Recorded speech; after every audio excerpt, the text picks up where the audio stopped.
Welcome to a special edition of the Glenn Beck program. The story of America is really one of self-reliance and optimism and profound faith, not only in the context of religious freedom, but also in the unprecedented faith in the ability of human beings to control their own destiny. And while the spirit of personal responsibility was extraordinarily strong with our founders, great patriots like Thomas Paine, he argued for the redistribution of wealth right out of the bat. Alexander Hamilton, he wanted a central bank. Well, they wound up losing those battles, but there were plenty who kept on fighting. The Constitution kept those dogs at bay for a better part of 200 years. But eventually, those seeking a different path than the ones the founders settled on, realized the only way to really defeat the Constitution was for the people to stop reading it. Progressives realized victory required changing history. To defeat them, we have to correct that. Progressives know how powerful history is. When these truths get told and the lies get corrected, the game is going to be on. It's pulling the mask off the monster. Next week, we'll dive deeper into the progressive script, but today we dismantle the first act. We've always been told that genocidal dictators of the world, oh, they're just manifestations of the hateful right, that the left-wing icons like Che and Mao and Stalin need to be understood in context. Tonight, we set the record straight.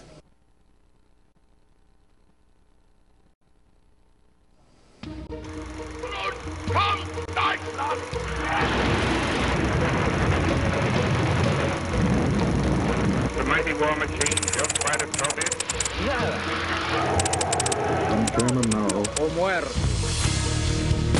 We live in a time that seems to move faster than time. A place that seems to have no place for the truth. A reality that seems to have no connection to reality.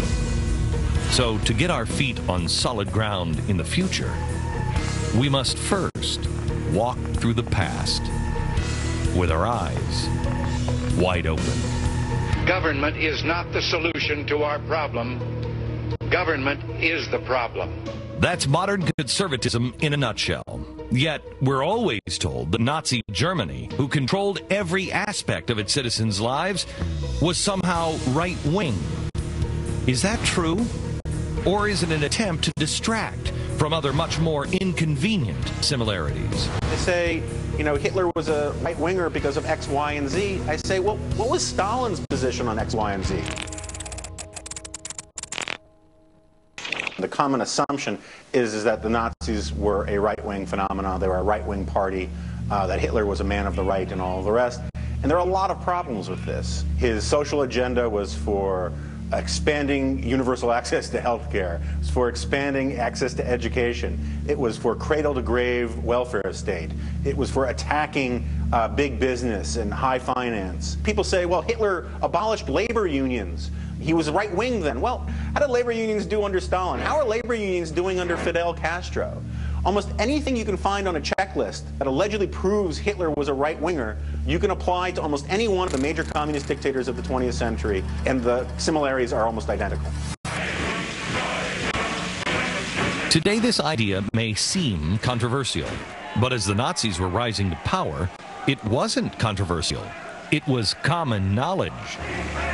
November 28, 1925, a tiny article printed in the New York Times describing the early internal struggle for the identity of the Nazis.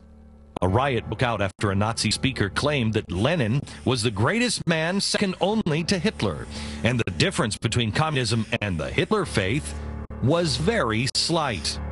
It wasn't just some nobody in the Nazi party who believed this. It was this man, Hitler's closest ally to the very end, and his hand-picked successor as Chancellor, Joseph Goebbels. Because it was so controversial, Goebbels, a master of propaganda, stopped talking about it in public. But his private writings revealed his change in approach wasn't a change of heart. The Nazi Germany attacked the Soviet Union in 1941.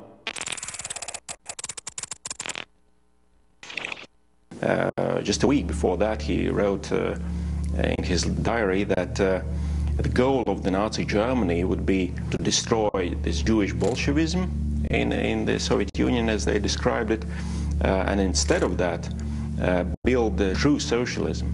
That's what he wrote in his diary. And of course, Goebbels was a liar, but why would he lie to his own diary?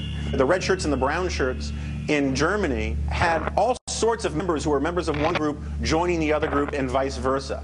They saw themselves as equally revolutionary organizations fighting each other for control. The Nazis versus the Bolsheviks in Germany was really a case of Coke versus Pepsi. Even as the Nazis were taking control of France, the French communist newspaper found reason to celebrate. In these sad times, it is exceptionally comforting to see many Parisian workers talking to German soldiers as friends in the street or at the corner cafe.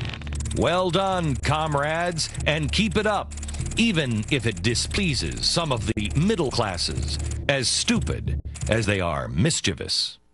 The communists in the Reichstag voted almost uniformly with the Nazis. They voted in lockstep, and the slogan for the communists in the Reichstag was first brown, then red.